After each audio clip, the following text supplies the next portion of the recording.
अच्छा, इसीलिए हम लोग सुनते हैं कि संत शरीर छोड़ देते हैं, पर संत ही हैं जो शरीर छोड़ सकते हैं। हमसे तो छुड़ा लिया जाता है, हम छोड़ नहीं सकते। मौत कान पकड़ के एक तमाचा लगाती कि निकलो बाहर, मौत छुड़ा लेती है, पर संत छोड़ देते हैं, क्योंकि संत जानते हैं कि बर्खास्त होने से इस्तीफा दे देना अच्छा है। मौत कान पकड़ के बर्खास्त करे, उसके पहले ही इस्तीफा दे देना अच्छा है, छूटने के पहले छूट जाना। अवसर है अनमोल काम कुछ ऐसा कर जा, पाकर गुरु से ज्ञान यार मरने से पहले मर जा। अपने घट में बैठ निरंतर नहीं किसी के घर जा, सीता राम नाम सुमिरन कर भव सागर से तर जा।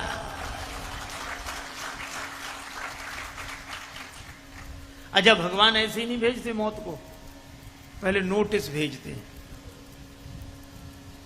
मान लो सफेद बाल हो गए, नोटिस आ गया कि अब जाने के दिन आ रहे हैं, तैयारी करो। पर आदमी बड़ा विचित्र, एक भी नोटिस नहीं मानता। ये भगवान ने बाल सफेद किए, ये कहता कोई बात नहीं, हम काले करा लेंगे। इसको दिखते ही नहीं सफेद, जब देखो तब काले। भगवान ने आंख में थोड़ी कमजोरी दी, कब दिखना बंद हो रहा है, बुढ़ापा आ रहा है, सावधान। आदमी कहता कोई बात नहीं, चश्मा लगवा लेंगे। दांतों में गड़बड़ी हुई, बोले कोई बात नहीं, नई बत्ती लगवा लेंगे। कान गड़बड़ हुआ, बोले हम मशीन लगवा लेंगे। जब सारे नोटिस नकार दिए, तब भगवान ने मौत भेजी। लेकिन जिन्हें राग नहीं होता वे छोड़े ही बैठे हैं, अलग नहीं हैं, असंग हैं। पर महाराज मनु का राग नहीं छूट रहा है, और जब राग नहीं छूटता तो अनुराग कैसे आए? जन्म गयऊ हरि भगति बिनु, तब महाराज मनु ने त्याग किया। एक बार हम एक डॉक्टर के पास गए, डॉक्टर एलोपैथी विधा के मर्मज्ञ थे। उन्होंने हमें देखा और हमसे कहने लगे आपको डायबिटीज है? हमने कहा बहुत वर्षों से है। तो बोले एक काम करना, आप किसी ताबीज गंडा विभूति आदि के चक्कर में मत पड़ना, ये मिटेगी नहीं। आप तो दवा खाते रहना समय से और परहेज करते रहना, तो कंट्रोल में बनी रहेगी, मिटेगी नहीं। उन्होंने ये बात कही थी डायबिटीज के संदर्भ में।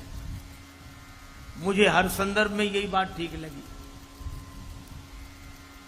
जैसे डायबिटीज मिटेगी नहीं, दवा खाओ परहेज करो तो कंट्रोल में रहेगी, इसी तरह काम क्रोध लोभ मोह मद मत्सर ये मिटने वाले नहीं हैं, इनको मिटाने वाले मिट गए। आप तो सत्संग की दवाई खाओ, कुसंग का परहेज करो तो कंट्रोल में बने रहेंगे।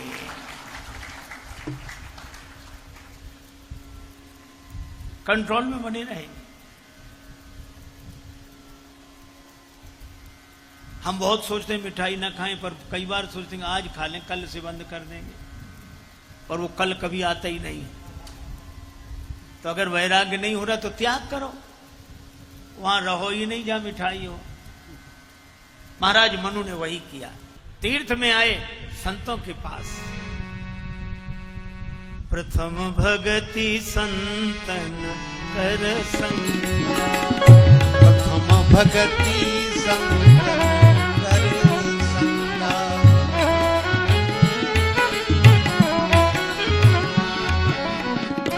साधुओं के संग में आए। संतन के संग लाग रे तेरी बिगड़ी बनेगी। संतन के संग लाग रे तेरी बिगड़ी बनेगी।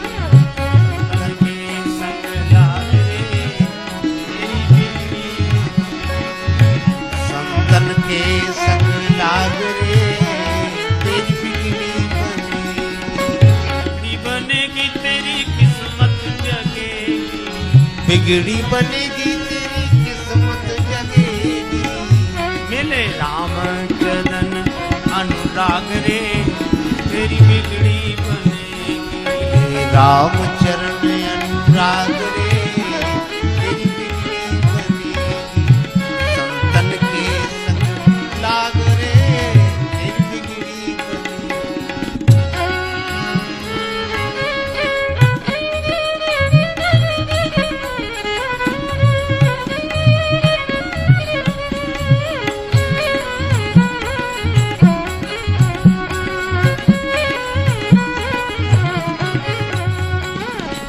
एक महात्मा थे श्री माधवदास जी महाराज, श्रीधाम वृंदावन में ही रहते थे।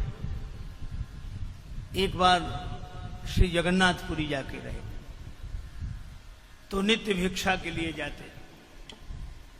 नारायण हरि भिक्षाम देहि आवाज लगाते। लोग अपना सौभाग्य मानते संत को भिक्षा देकर अपने धन धान्य धन्य करते हैं। पर एक वृद्धा माता कुछ नहीं देती, गालियां देती। निठल्ले कुछ नहीं किया जाता, निकल आए दे दो दे दो। और महात्मा भी बड़े अद्भुत होते, उसके घर जरूर जाते, रोज जाते। किसी ने कहा कि बाबा वो तो कुछ देती नहीं, काहे को जाते हो? माधवदास जी बोले वो चीज देती जो कोई नहीं देता। गाली तो देती है, कुछ ना कुछ तो देती है, हम जरूर जाएंगे।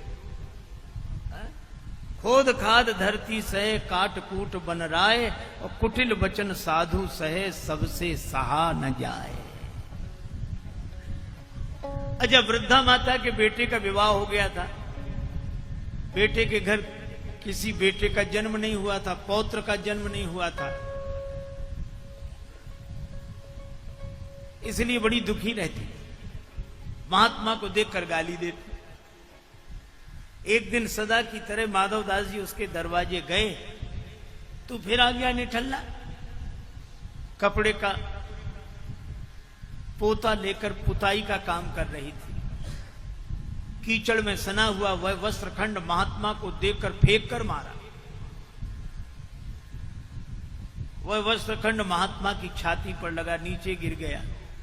बुढ़िया ने मार तो दिया, लेकिन डर लगा कि कहीं बाबा श्राप न दे दें। पर महात्मा मुस्कुराने लगे और कपड़े का वो वस्त्रखंड उठाकर बोले कि चल मैया तूने कुछ दिया तो, लेकिन हम भी अब बिना दिए नहीं जाएंगे। संत माधवदास भी उत्तर इसी का देगा, पोता अगर दिया है तो जा, पोता तुझे मिलेगा। संत की बात मिथ्या नहीं जाती, भगवान उस बात की मर्यादा रखते हैं। उसके घर पौत्र का जन्म हुआ, वो कहती थी पोता दियो न प्रेम सो रिसवस दीन हो मार, ऐसे पुण्यन सो सखी मेरे पोता खेलत द्वार। और जो मैं ऐसे संत को देती प्रेम प्रसाद, तो घर में सुत उपजते जैसे ध्रुव प्रहलाद।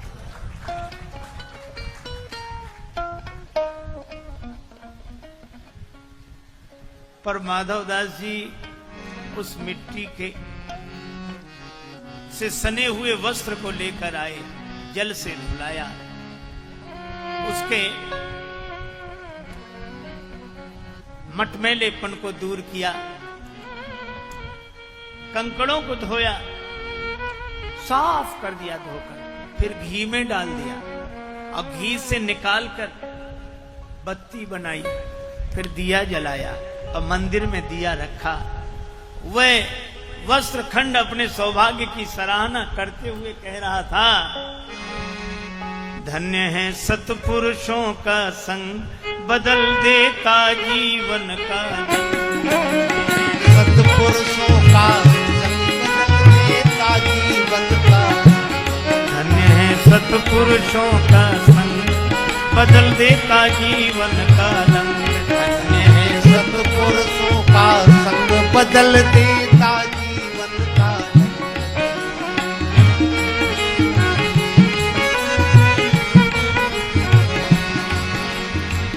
पोता में रोता था पड़ा जहां रक्त अरूपी वो, चौके में फेरे फेरा जाता मरते थे लाखों जीव।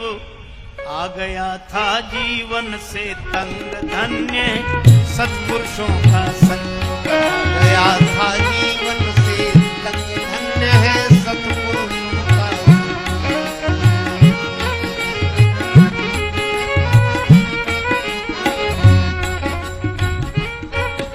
और महात्मा ने क्या किया? मिट्टी कंकड़ साफ किए, फिर दीना घृत में डार। इसी तरह हरि मंदिर पहुंचा, देखा ठाकुर द्वार। बन गया पूजा का अर्धंग, धन्य सत्पुरुषों का।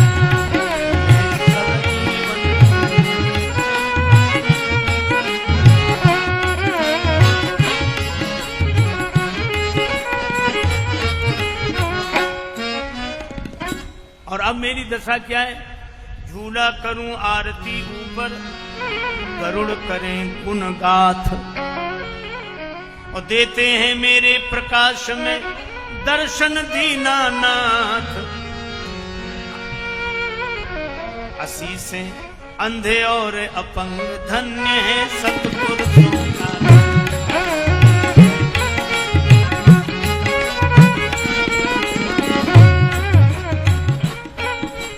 अब मैं आरती के ऊपर झूलता हूं और मेरे प्रकाश में भगवान का दर्शन लोगों को होता है। अपंग, अंधे, भक्त उमंग भरकर मुझे स्वीकार करते हैं। जिंदगी बदल दी केवल महात्मा के सत्संग ने। महाराज मनु शत्रुपा की भी जिंदगी बदल गई। सत समाज नित सुनई पुराना, करई आहार साक फल कंदा। सुमिरई ब्रह्म सच्चिदानंदा। अनुरागियों के संग में अनुराग जागता ही है।